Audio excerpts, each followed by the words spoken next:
السلام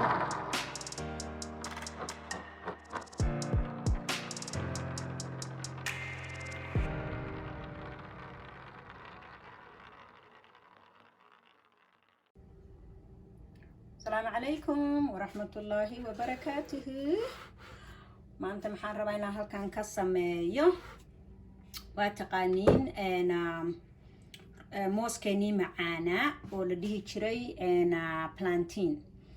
موس كان ملكست جروسري قد وكهلي كرتان أفريقيا هدا جوجتان وكهلي كرتان ملكستو لجوجو وموس معان. أنا إن إنجليش كانوا حلقوا لها بلانتين bananas. kaasoo hadda waxaan halkan ku ridinayaa isagiyo 3 xaba. waxaan ka sameynayaa roti. kan wuxuu ugu fiican yahay masha Allah dadka hadda ku jirtid weight lost da ku jirtid because carb ma ku jiro. qofka rabo inuu burka iska ilaaliyo, rootiga badan iska ilaaliyo, geedkan buu samaysan karaa. rooti fiican buu kusoo baxayaa. waa samaysan jiray inta subaxii oo kaleeto walaa intaan cad karto ayaan waxaan ku cunayaa ama xabad ukuna ama aan kula cunayaa cheese-kayga iyo olives-kayga iyo ama isaga kaligiis intaad wax korka ka marsatid. marka waa kana. marka 3 xabo oo halkan waxay igu jirta plantina. waxaan ku daraynaa 2 xabo ukuna iyo waxaan ku darsanaynaa cinnamon oo qaada cinnamon. hadaa rabtid moosku macaan, hadaa rabtid qaada yar oo sokor ama qaada malaba, hadaa macaan ka rabtid ayaa ku darsan kartaa. marka anigu insha Allah waxaan ku darsanayaa mindaan nusqaado oo sokor oo brown sugar ah. maba ku daraba laakiin xabad baan moodaa inay xoogaa qayrin markaan daarayay. So today this is Kaytonya, a little bit of everything. Today I'm sharing how I do my plantain bread, my Instant Pot blender. So here I have 3 plantains and 2 eggs. So that is what I will be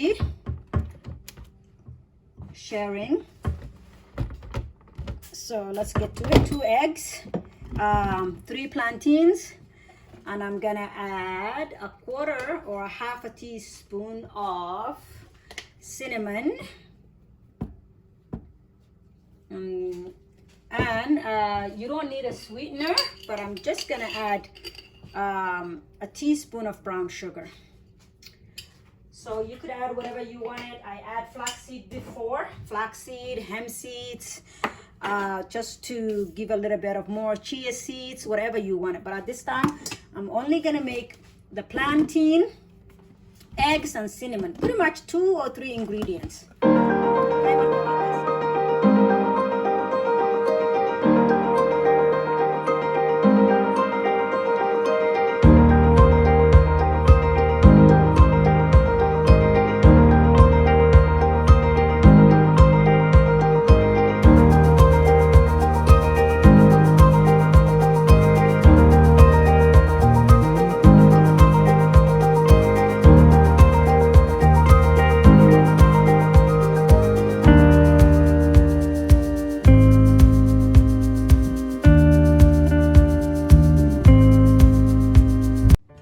سواكنا وديار baking dish given هذا waxaan marinayaa xoogaa coconut oil ama saliid rabtid ayaa marsan kartaa.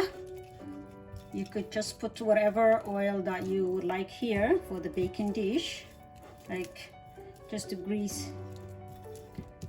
And I preheat the oven to 350, so I'll be baking about 20-25 minutes inshallah. So ilaa 25 daqiiqo 350 oo geedka igu socda. I think adinka 180 meelaha saatihiin dadka Africa ama Europe jooga. anaga North America waxa waaye 350 335 qofka ovenkiisa sidoo u shaqeynaa isaga yaqaan. Okay, oo diyaar waaye. Laakiinkiisa saana jeclahay inaan ku cunaba. I would eat it like this if it wasn't for the raw eggs. But even with the raw eggs, I really don't care. So delicious. The cinnamon siduu u carfaayo. The aroma of the cinnamon is unbelievable. So it's gonna come a thin because my dish is big. But if you have a smaller, it'll be a thick. Geedka ku dubaysa haduu ka yaryahay ma aragtay. Isagoo wuxuu ugu soo baxayaa xoogaa taagan. I mean, xoogaa midkaan oo kale. Tan oo kale qafiif oo ku soo bixi doonaa. Xoogaa kan ka thick Somal maxaa lagu dhahaa. And xoogaa ka weyn miyaa.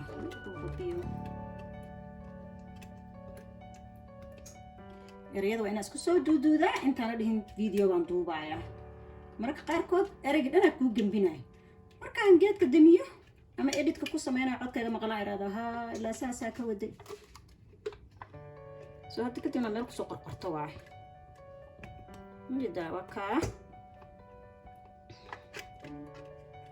soo hadda maxaa samaysanaa xabad sawda aan dusha uga darsanayaa plain ku cuni kartaa sesame seed ku cuni kartaa yeah waa the cheapest best bread weligaa samaysan kartid healthier too carbs dhan male so waa kaasaa so xabad sawda aan garnish xoogaa ku samaysanayaa I'm gonna garnish it with black seeds so good you could add chia seeds, sesame seeds, waxaa doontada ku darsan kartaan. Hemp seeds. The black seed smells so good. Yeah, so I'm gonna bake this about 20-25 minutes, 350 preheated oven, okay? Waa isku soo laaban doonaa inshallah.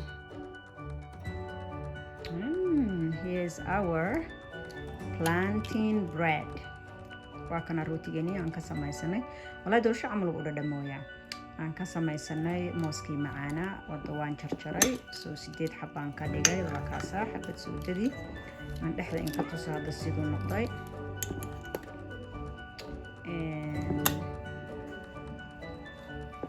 idan siduu noqday waa kaasa masha Allah sugi caqo. Can I taste? Yeah. Wait. This looks like the butter. You want to give some to your brother? Cake. Yeah. And so Marka. Where's mine? So it took about 25 minutes, and then I just turn on low on broil just on top, and to have a little bit of that golden brown on top. So there you have it. It's not too sweet.